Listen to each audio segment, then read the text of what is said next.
morning everyone for today's video. So atong recipe for today it's fish. So dito tag isda. So kita na isda.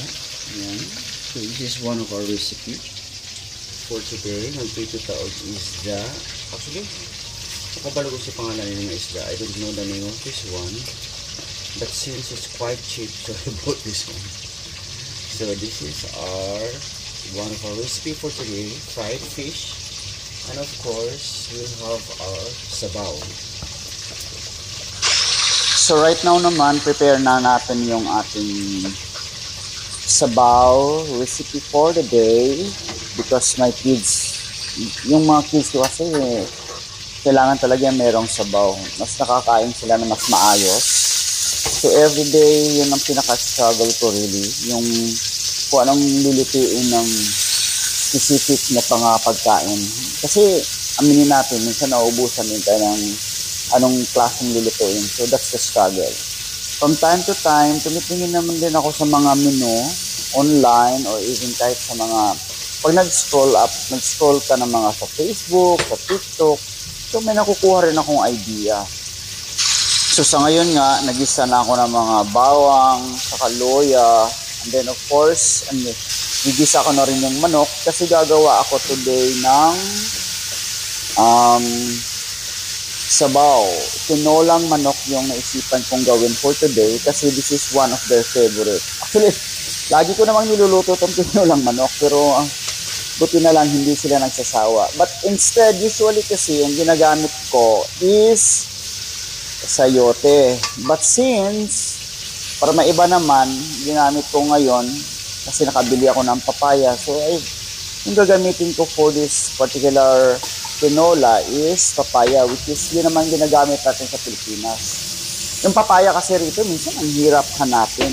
Saka, usually, hindi ko naman siya lulutuin lahat. So, pag bibili akong papaya, so, lulutuin ko siya lahat kasi wala naman akong ibang recipe na paggagamitan ng papaya later on.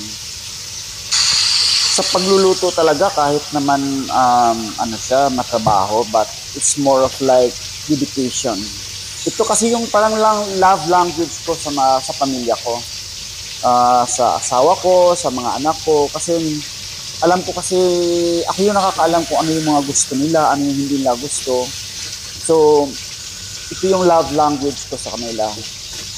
Yes, aminin ko, yung wife ko hindi nagluluto. Ako talaga ang gumigising sa araw-araw. Ako nag-iisip ng pagkain.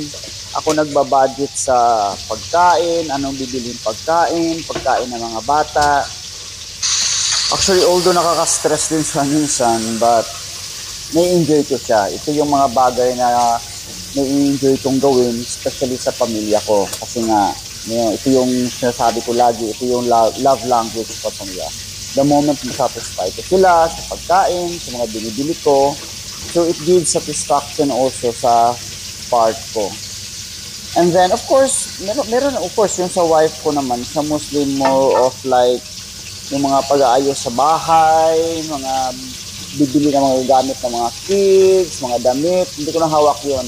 Anong susuotin nila, anong gagamitin nila, hindi ko na hawak yun. Basta, sa kanya yung mga ganon, sa mga anything about sa bahay na pang tulog, sa kama, basta anything sa kalinisan, sa pagtutupi ng mga damit, hindi ko hawak yun sa paglalaba. So more of like, yung part ko talaga is sa pagluluto. So ayan, nilagyan ko na siya ng tubig. So, nahilig ako magluto. Actually, at the start naman ng yung parang journey ko sa pagluluto, dito lang din ako sa abroad natuto magluto eh. Kasi ever since nasa Pinas ako, lumaki ako, hindi na ako nagluluto. Never kong naisipan na magiging parang tagaluto. Oo, parang wala sa vocabulary ko yung ganon. Pero nang dumating kasi ako rito sa abroad at saka nakilala ko yung wife ko, parang doon ko siya na-incorporate sa sarili ko na, okay, kasi one time kasi what happened is, parang nagkasakit siya. So, nagkasakit siya, of course, wala siyang pagkain, at the same time, ang liit pa ng sweldo namin dati, sahod, so, hindi ako pwede bumili ng mga take-out, parang Parang alam mo yon yung, wait, check muna natin yan. Ayun, tulog pa yung mga kids ko. So, pumuta natin. So, tulog pa silang dalawa habang nagluluto ako. So, wala pa kasi yung wife ko. Bali graveyard shift siya ngayon. So, ayan na nga siya. Yan yung nabili ko. Meron akong yung nabili kong papaya na yan. Actually, medyo mahal din yun kasi. So, yung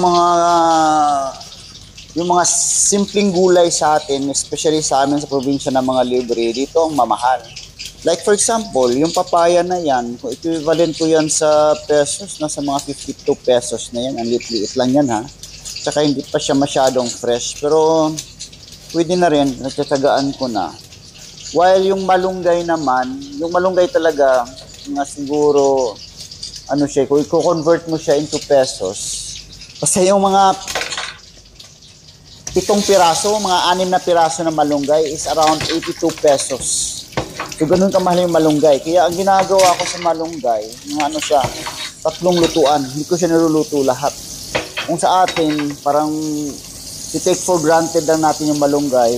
But dito talagang, alam mo yun, mahal siya pero I mean, kailangan ko talaga siyang bilhin. So, just like this papaya naman, minsan lang ako bumibili ng papaya. Usually, na sinasabi ko nga, ang lagi kong ginagamit dito is sayote. So, yun nga, balik tayo doon sa asawa ko, nakasakit yung dati yung kakilala pa lang kami. Yun nga, dahil gusto mo magpa-impress, at that time kasi may sakit siya. So, nung may sakit siya, naisip ko, ano mo pwede kong gawin sa kanya? Kasi bawal na akong pumasok kasi villa sila. Parang separate villa kaming dalawa. So, ibang villa yung mga girls, yung sa mga boys sa kabila. So, since nagkasakit siya, naisip ko, ano kaya pwede kong gawin sa kanya? And then, meron akong kasama kasi sa bahay, naka-work ko din, nakakapampangan. Sabi niya, paglutuan mo. Sabi ko, hindi ko marunong magluto. Sabi ko sa kanya. Sabi niya, hindi, magtinola ka. Turuan kita step by step. Pero ikaw magluto. Pero step by step, ako daw yung magano. So, doon ako nag-start actually. Hindi ko makakalimutan yon. And of course, I know kasi yung kapampangan is, alam ko magagaling talaga magluto. Kasi magaling yun siya magluto eh. Yung pangalan niya, Albert. Galing siya magluto talaga, sobra. So siya yung encourage sa akin, ito gawin mo, ganito gawin mo. So dahil doon, yun yung binigay ko sa asawa ko dati, parang na-impress din siya noon. Kaso nga lang, nung na-impress siya, parang, alam yun, kailangan ko na siyang panindigan. So yun yung parang backstory niya kung paano ako natuto magluto. So from that on, yun, nag-YouTube na ako, nag-check na ako ng mga recipe. Parang nag-widen din yung knowledge ko sa pagluluto. Although hindi na ako ganun kagaling magluto talaga. So anyway, yan pala yung malunggay ko. Actually, ganyan na siya kasi ito na yung 3rd batch niya. Niluto ko na kasi yung the rest. Yung 1st, 2nd, sabi ko siya 3 beses. 3 beses ko siya, 3 resipihan ko siya ginagamit kasi nga, ang mahal ng malunggay. So, kayang, hindi naman siya kailangan tipirin talaga, pero at least kailangan mo lang siya i-maximize yung paano mo siya gawin. Kasi kaysa bili ka ng bili, imagine mo, tag 82 pesos per pack siya, 6 na piraso lang na malunggay yun. So, yun. So, yun yung isa sa mga dahilan kung paano ako natuto magluto. And then, after that, parang sa akin na kasi dati yung wife ko may kasama siya sa work, kasama niya sa bahay na share sila sa pagluluto. So nung ako na nagluluto, parang kami ng dalawa nag-share. So bali sharing kami siyempre sa budget, sa pera, monthly, sa lulutuin, pagkain. Yun. So ako na nagluluto sa kanya everyday, pati mga baon. So grabe yan, tiyaga ako noon ha.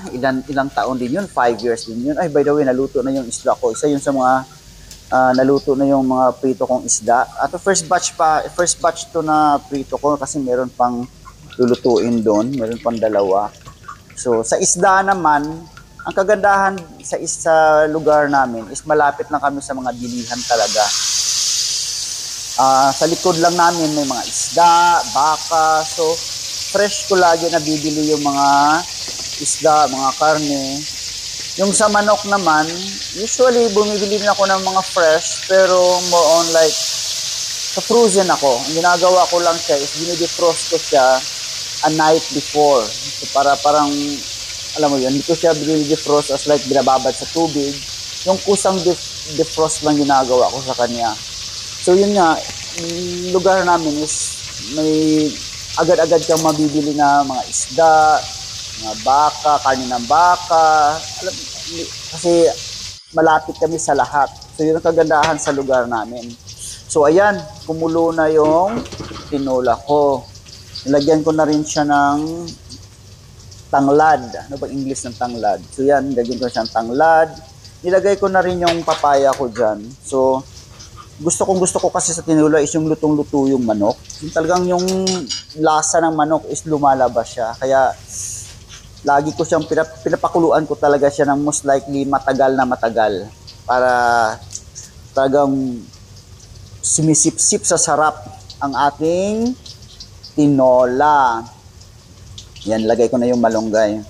So usually alam ko kasi naalala ko sa probinsya namin, pag nagluto sila ng ganyan, yung hindi na nila masyadong niluluto yung malunggay. Ako medyo pinapaluto ko pa rin yung malunggay. Although kahit alam ko naluluto naman siya kahit di mo na siya masyadong lutuin.